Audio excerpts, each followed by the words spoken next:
नमस्कार दोस्तों। हमारे सनातन धर्म के ग्रंथों से इस बात का साफ उल्लेख मिलता है कि बुरे कर्मों का फल बुरा ही मिलता है, चाहे वो इंसान हो या फिर भगवान हो। और ये तो आप सभी जानते ही हैं कि मर्यादा पुरुषोत्तम भगवान श्री राम ने अपनी पत्नी को एक धोबी की बातों में आकर अयोध्या छोड़ जाने को कह दिया था। क्या आपको पता है कि एक समय माता सीता ने भी बहुत बड़ा पाप किया था, जिसकी सजा के रूप में उन्हें गर्भवती अवस्था में अपने पति से दूर रहना पड़ा था। वह कौन था जिसकी वजह से माता सीता को वन में भटकना पड़ा था?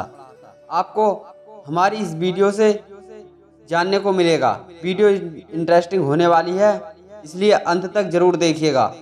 दोस्तों, कथा के बारे में मैं आपको बताने जा रहा हूँ कि आपको उसका उल्लेख रामायण में मिल जाएगा। दरअसल रामायण कई भाषाओं में लिखी हुई है। ऐसे में अलग अलग रामायणों में अलग अलग कथाएं प्रचलित हैं और ऐसी ही एक दंत कथा है माता सीता से जुड़ी, जिसके मुताबिक त्रेता युग में मिथिला नगरी में जनक राजवंश राज करता था। जनक राजवंश के राजा एक ही थे, राजा सूर्यध्वज, जो एक बार यज्ञ के लिए जमीन जोत रहे थे। उसी समय उन्हें उस जमीन से एक सुंदर कन्या प्राप्त होती है। कन्या के सुंदर नक्षत्र को देखकर राजा खूब बहुत खुश हो जाते हैं।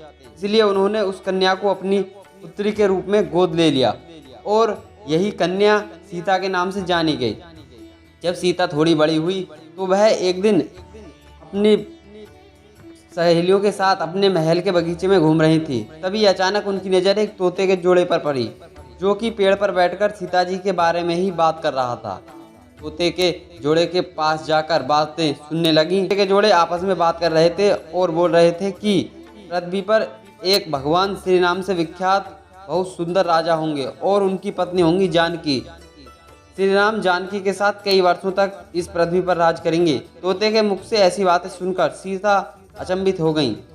उन्हें अपने बारे में और जानने की इच्छा हुई, इसलिए माता सीता ने अपने महल के पहरेदारों को बुलाकर उन दोनों पक्षियों को पकड़कर लाने के लिए कहा और फिर दोनों पक्षियों को पुचकारते हुए कहा, तुम दोनों पक्षियों को भविष्य के बारे में इतना ज्ञान कहाँ से है?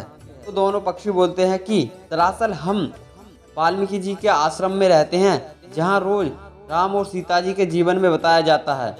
उन दोनों के बारे में हर चीज कंठ्या याद है। सीता जी ने यह सब सुनकर तो उन्होंने सोचा कि ये तो बहुत दिव्य हैं, क्यों ना मैं इन्हें बहला फुसलाकर अपने जीवन से जुड़ी सारी बातें पूछ लूँ।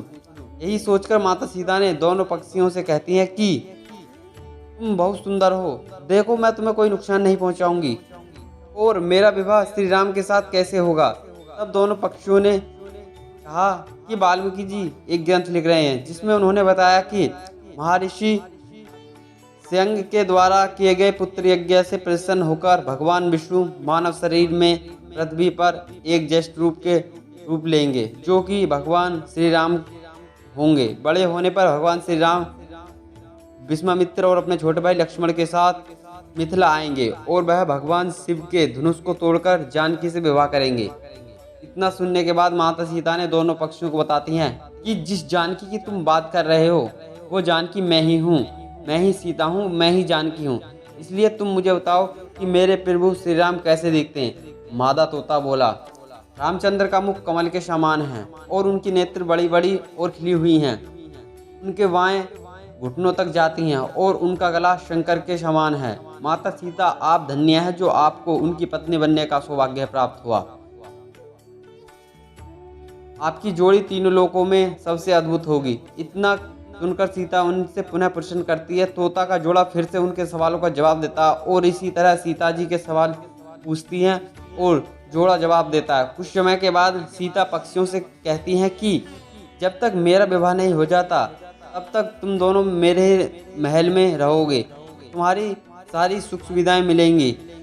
तोते का जोड़ा घबरा गया। नारी तोता ने सीता से कहा कि हम आसमान के पक्षी हैं, हम बंद में नहीं रह सकते, हमें आज़ाद कर दीजिए। नर तोते की बहुत ज़्यादा विनती करने पर माता सीता ने नर तोते को तो छोड़ दिया। उन्होंने मादा तोता को नहीं छोड़ा और कहा कि अभी तुम मेरे साथ रहोगी। जिस पर नर तोता कहता है कि हम दोनों एक दूसरे का वियोग सहन नहीं कर सकते, इसलिए आप मेरी पत्नी को छोड़ दीजिए। लेकिन माता सीता ने नरतोते की एक भी ना सुनी और माता तोता ने सीता से गिड़गिड़ाकर कहती हैं कि मैं गर्भवती हूँ, मुझ पर तरस खाइए, मुझे जाने दें, मैं अपने स्थान पर जाकर बच्चे पैदा करूँगी और आप चाहोगी तो उसके बाद मैं यहाँ आ जाऊँगी। लेकिन माता सीता ने एक ना सुनी। माता तोता गुस्से में शराब देते हुए कहती हैं, जिस तरह तुमने मुझे गर्भावस्था में मेरे पति से मुझे अलग कर दिया, वैसे ही तुम भी गर्भावस्था के दौरान तुम्हें भी अपने पति का वियोग सहन करना होगा। और माता तोता ने अपने प्राण त्याग दिए। लेकिन माता तोता के प्राण त्यागने के बाद कुछ समय के बाद ही नर तोता भी अपने पत्नी के वियोग में प्राण त्याग देता है। नर तोता प्राण त्यागने से पहले कहता है कि तुमने जो कर्म किया है तुम्हें उसकी सज़ा मिलकर रहेगी और तुम्हें सज़ा दिलाने के लिए मैं अयोध्या नगरी में जन्म लूँगा और तुम्हें अपने पति का वियोग उठाना पड़ेगा। और यह कहकर वह भी अपने प्राण त्याग देता है। जन्म में बाद में अयोध्या में यह तोता एक धोबी के घर जन्म लेता है, जिसके मुताबिक यह तोता माता सीता के चरित्र पर उंगली उठाता है।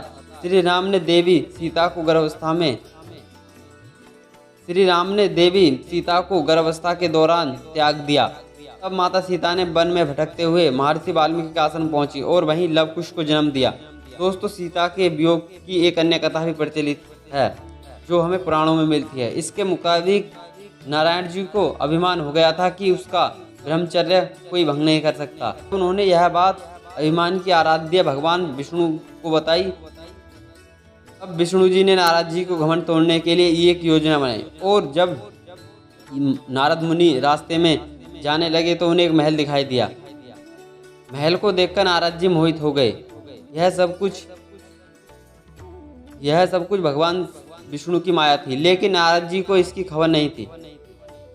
राजकुमारी के सौंदर्य से नारद जी का ब्रह्मचर्य भंग हो गया, इसलिए नारद जी अब राजकुमारी को पाने के लिए भगवान विष्णु की शरण में पहुंच गए और उन्होंने कहा कि हे प्रभु, मुझे आप अपना एक रूप दे दीजिए ताकि मैं राजकुमारी से विवाह कर सकूं। तब भगवान विष्णु ने कहा, हे नारद, कहीं ऐसा ना हो कि आप सब इस रूप को लेकर बाद में आपको पछताना पड़े। दरअसल नारद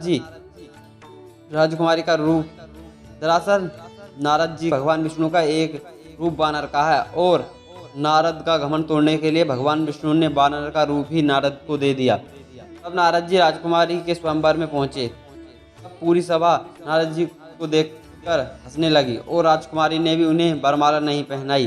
तभी जिन्होंने भगवान विष्णु को देखकर राजकुमारी ने उनको वरमाला पहना दी और उनसे विवाह कर लिया। नारद जी यह सब कुछ देखकर अचंभित हो गए। उन्होंने समझ नहीं आया कि यह सब लोग मुझ पर क्यों हंस रहे हैं। तभी नारद जी को महल में एक पत्र में पानी दिखाई दिया जिसमें उन्होंने अपना मुख देखा। वह अपना बानर का मुख देखकर नारद जी क्रोधित हो गए और उन्होंने भगवान विष्णु को श्राप दे दिया कि आज जिस तरह मैं पत्नी के वियोग में तड़प रहा हूँ, आप भी पृथ्वी पर जन्म लेकर स्त्री वियोग का सामना करेंगे। नारद जी के मुख से ऐसे कठोर शब्द सुनकर भगवान विष्णु ने अपनी माया का प्रभाव समाप्त कर दिया, जिसके मुताबिक नारद जी को अपनी गलती का एहसास हुआ और उन्होंने भगवान विष्णु से क्षमा मांगी कि नारद जी इस श्राप की वजह से ही अपने राम अवतार में माता सीता का वियोग का सामना करना पड़ा। तो दोस्तों, आपको यह वीडियो कैसी लगी हमें कमेंट करके बताएं और बताएं कि यह किसके श्राप के कारण माता सीता को भगवान श्री राम से दूर रहना पड़ा। तो वीडियो में बस इतना ही, मिलते हैं किसी नए प्रसंग में, तब तक के लिए जय श्री राम।